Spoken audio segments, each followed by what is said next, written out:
Bonjour à tous et bienvenue dans le podcast de ProductiveYou numéro 79. ProductiveYou, c'est le podcast qui vous donne des trucs, des astuces et des pistes de réflexion pour vous permettre d'être plus organisé, pour trouver votre essentiel, le réaliser avec efficacité et ainsi créer votre vie avec intention. Dans l'épisode d'aujourd'hui, nous continuons notre mini-série sur le dictionnaire de la productivité et nous allons parler du temps masqué. Vous retrouverez toutes les notes de ce podcast sur le blog productiveyou.com dans la rubrique podcast. N'hésitez pas à partager ce podcast, à le liker dans les réseaux sociaux, à mettre une revue 5 étoiles sur iTunes afin qu'il soit mieux connu. Rejoignez aussi la communauté de ProductiveYou sur Facebook, Twitter, Google+, Instagram ou Pinterest. ProductiveYou est aussi sur la plateforme Tipeee et si vous souhaitez m'encourager pour l'équivalent d'un petit café, n'hésitez pas, c'est possible et je vous en remercie par avance. Et si vous souhaitez rejoindre un groupe de personnes qui, comme vous, souhaitent avancer dans leur vie et qui souhaitent recevoir conseils et encouragements, allez consulter la page Avançons ensemble sur le blog et inscrivez-vous au groupe Mastermind qui débute en septembre, fin septembre. Le Mastermind est un groupe payant avec au maximum 5 participants qui partagent le même désir de créer une vie intentionnelle et qui ont compris qu'ensemble, on va plus loin. Les séances sont hebdomadaires d'une durée d'1 heure via vidéoconférence. Pendant cette heure, on commence par passer rapidement en revue les réussites de la semaine passée de chacun, puis une personne désignée à l'avance exprime une difficulté particulière d'ordre professionnel ou personnel et l'ensemble du groupe va réfléchir avec elle sur des pistes à creuser, lui poser des questions pour l'aider à trouver sa solution. Enfin, chaque membre fait part de son ou ses objectifs pour la semaine à venir. Pendant ces 12 semaines, vous pourrez aussi profiter de 3 séances individuelles avec moi afin d'aborder un thème précis sur votre organisation. Alors rejoignez-nous, remplissez le questionnaire qui se trouve sur la page Avançons ensemble et je vous contacterai avec tous les détails. Donc aujourd'hui, nous allons parler du temps masqué et de l'art d'utiliser le temps masqué. J'avais écrit un article assez long, il y a plus de 2 ans maintenant, c'est en juillet 2015, sur le temps masqué. Alors pour ceux qui sont nouveaux dans la communauté de ProductiveYou, vous n'avez probablement pas lu cet article. C'est aussi le temps masqué, je dirais un peu, c'est la façon de faire du multitasking au féminin. En fait, le multitasking au féminin, quand on dit que les femmes sont multitâches, c'est souvent parce que on apprend très jeune, ou très tôt en tout cas, à se servir du temps masqué. Alors qu'est-ce que c'est que le temps masqué ? C'est une expression qui vient de l'industrie et qui est généralement utilisée en gestion de production. Donc voici la définition industrielle, c'est le temps d'un travail accompli pendant l'exécution d'un autre travail dont la durée est seule prise en considération. Alors je vais vous donner un exemple très courant, qui est encore un exemple pris dans ma cuisine. Et pour faire un petit pied de nez à un auditeur qui me contacte régulièrement, il va finir par croire qu'effectivement ce blog est désespérément féminin.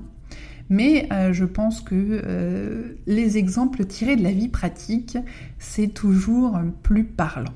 Vous avez décidé de faire un gâteau. Généralement, vous avez une indication du temps de préparation dans la recette ou process. Par exemple, là on vous dit que le temps de préparation est de 15 minutes et que le temps de cuisson est de 45 minutes. Le temps global pour avoir votre gâteau sera donc d'1 heure. 15 minutes de préparation plus 45 minutes de cuisson. Mais votre recette commence quasiment invariablement toujours par la même phrase « Mettez à préchauffer votre four à X degrés ».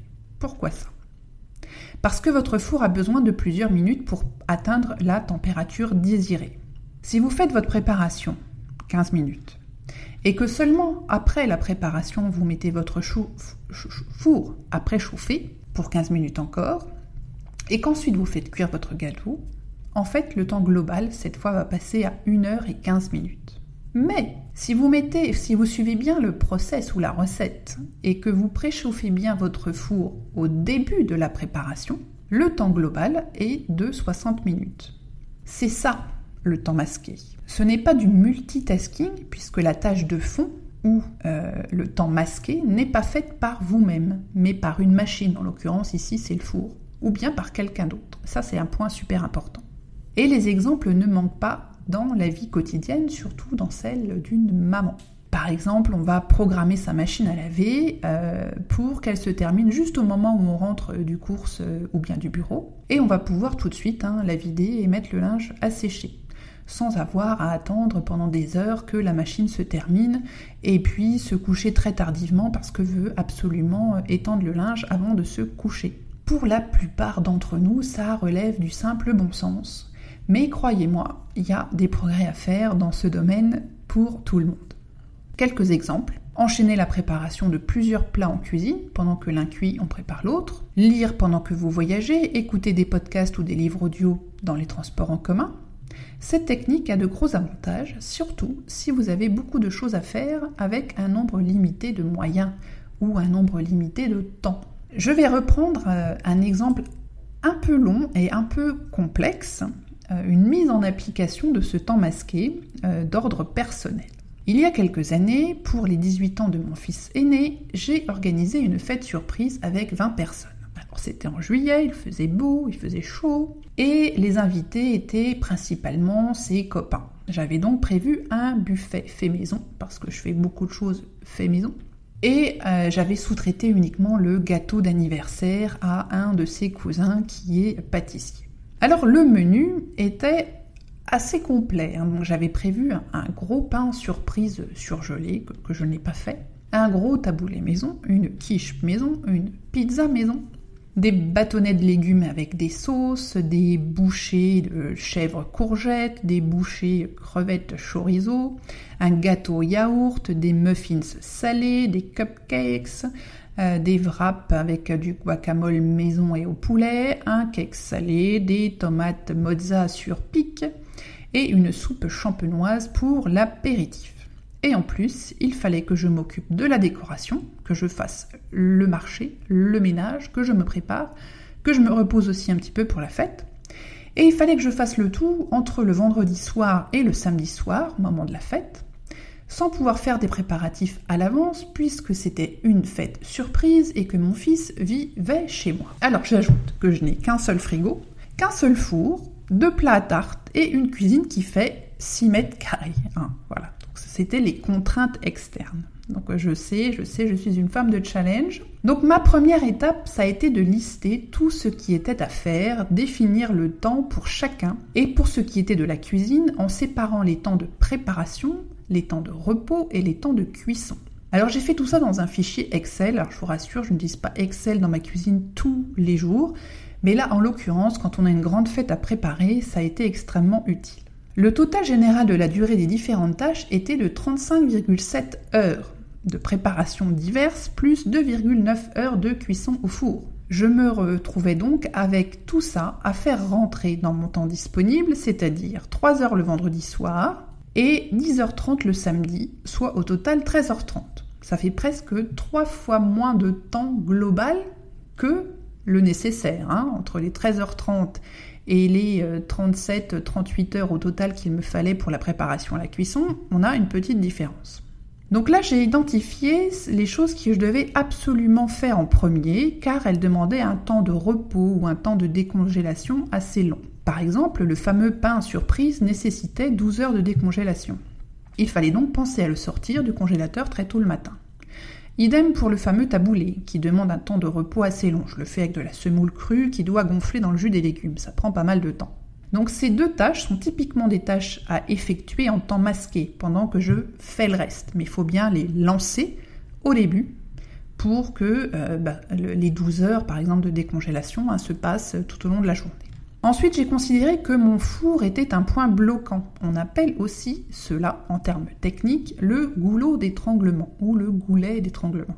C'est-à-dire que je n'ai qu'un seul four et que le temps de cuisson ne peut pas être accéléré quoi qu'il arrive, et qu'en plus de ça, j'avais assez peu de plats compatibles en temps de durée, c'est-à-dire que, ou en temps de cuisson. Si vous faites 2 tartes qui ont une durée de cuisson de 45 minutes à 190 degrés, vous allez pouvoir les mettre toutes les 2 dans le four. En l'occurrence, moi, j'avais rien qui était compatible en termes de durée ou en termes de température. Donc il fallait que je cale mon planning sur le temps d'utilisation du four, et si possible en le laissant allumer en continu pour gagner du temps et de l'énergie, et éviter ainsi d'avoir à éteindre, allumer, refaire préchauffer, etc. J'ai mis sur le planning tous les temps de cuisson. Alors vous verrez dans l'article que j'avais écrit à l'époque, j'ai fait une image de mon fichier Excel avec des différentes couleurs. Donc là les temps de cuisson sont des couleurs foncées. Donc j'ai mis sur le planning les temps de cuisson de chacun des plats. Ensuite j'ai ajouté les temps de préparation de ces mêmes plats. Et les temps de cuisson sont ici des temps masqués, puisque pendant que ça cuit, je fais autre chose. Et donc entre ces temps de cuisson, j'ai intercalé d'autres tâches là où il y avait entre guillemets des trous. J'ai fait un planning par tranche de 30 minutes, et si j'avais des tâches ou des actions plus courtes, j'en ai prévu 2 dans la même tranche. Alors on peut faire un planning beaucoup plus fin, j'aurais pu faire par quart d'heure par exemple. Mais moi quand je fais un planning, j'aime bien prendre un petit peu de large. Si les temps de cuisson sont généralement bien fixes, si on nous demande 45 minutes, c'est rarement 1 heure, on peut avoir des allées en préparation. On renverse un truc, on casse quelque chose, il faut faire un peu de vaisselle, parce que évidemment j'ai pas 30 saladiers et 25 fouets. Voilà, donc on laisse un peu de souplesse. Moi je laisse toujours un peu de souplesse dans ce genre d'exercice. Donc ça m'a donné un joli tableau que vous pouvez retrouver dans l'article. Et puis qui vous montre un peu comment j'ai monté mon planning. Alors je prétends pas que ce soit l'état de l'art en matière d'optimisation, peut-être qu'on peut faire beaucoup plus simple, mais en tout cas ça a bien fonctionné. Et ça m'a permis d'avoir de la visibilité sur ce que j'avais à faire, et ça m'a donné aussi un peu de souplesse. Et heureusement que je m'étais organisée comme ça, parce que le vendredi soir, quand je suis rentrée du travail, je suis allée récupérer des éléments de décoration que j'avais commandés sur internet, fait livrer dans la semaine chez mon gardien, mais je les avais laissés chez mon gardien pour ne pas éveiller l'attention de mon fils. Et quand je suis arrivée le vendredi soir, là ce fut le drame, parce que l'un des colis avait été éventré pendant le transport et il me manquait une grande quantité de ma déco. Et évidemment, le gardien ne m'avait rien dit. Alors après quelques minutes de panique, je suis allée voir mon ami Google et j'ai trouvé qu'il y avait une boutique qui allait ouvrir le lendemain matin à 10h, qui était quand même située à 20 km de chez moi, mais qui allait pouvoir me fournir les éléments manquants. Donc grâce à mon planning, j'ai pu transférer ces tâches du samedi vers le vendredi, puisque les tâches de décoration étaient aussi dans mon planning. Donc je les ai transférées du samedi vers le vendredi, et puis ça m'a permis ainsi de faire mes achats de dernière minute le samedi matin, et j'étais sauvée. Donc tout ça, ça demande évidemment de la préparation en amont. Je vous imaginez bien que j'ai pas fait mon exercice de planning le vendredi soir à 22h, mais c'est une excellente méthode de pouvoir ainsi définir tout ce qu'on a à faire, les contraintes que l'on a. En l'occurrence, moi, la grosse contrainte, c'était l'utilisation de mon four, les temps de décongélation ou les temps de repos de certain nombre de choses que j'avais à préparer. Et cette méthode, on peut l'utiliser, pour des activités personnelles, mais surtout pour des activités professionnelles. Je ne vous cache pas que cette méthode, moi, je l'ai appris au travail. Je ne l'ai pas appris en faisant ma cuisine. C'est aussi un très bon exemple qui montre qu'il faut savoir perdre parfois un petit peu de temps en termes d'organisation pour en gagner. Et là, je pense que l'exemple est assez parlant. Alors c'est sûr qu'on ne fait pas la fête chez soi avec 20 personnes tous les matins. Néanmoins, pensez à cette méthode parce qu'au bureau, vous pouvez aussi l'utiliser. Par exemple, le matin, quand vous réfléchissez à votre to-do list du jour, prenez quelques moments pour réfléchir à ce qui pourrait être fait en temps masqué. Comme lancer des travaux d'impression pendant la pause déjeuner, lancer les sauvegardes de votre PC ou une mise à jour pendant que vous êtes en réunion, faire laver votre voiture pendant que vous faites vos courses. Dans le traitement, si vous avez un dossier ou un projet, on peut établir la liste de tous les éléments externes que vous allez devoir réclamer. Par exemple, si vous avez des collègues qui doivent vous faire des analyses ou des études dont vous aurez besoin dans votre dossier, il ne faut pas attendre la dernière minute puisque eux aussi vont avoir un temps de travail sur ces éléments.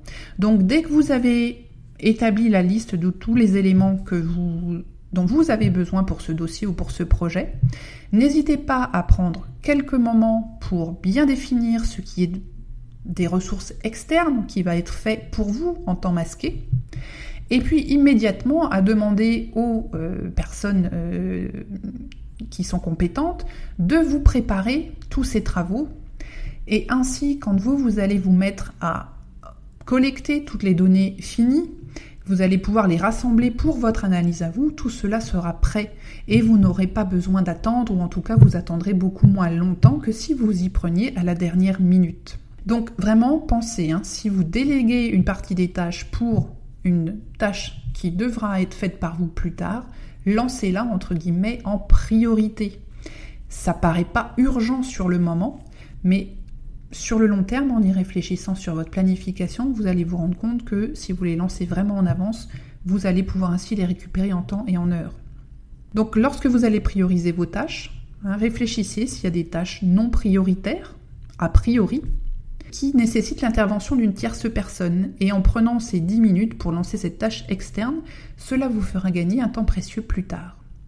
Voilà pour l'explication du temps masqué. J'espère que j'ai été assez claire dans mes explications et que cela vous aidera à repenser vos tâches pour plus d'efficacité. Si cet article vous a plu, n'hésitez pas à le partager avec vos contacts sur les réseaux sociaux. Voilà, c'est terminé pour aujourd'hui. Je vous remercie 1000 fois de votre attention.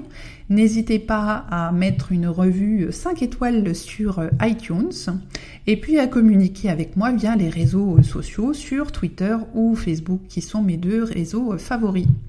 Je vous souhaite une excellente semaine et je vous dis à très vite. Bye bye!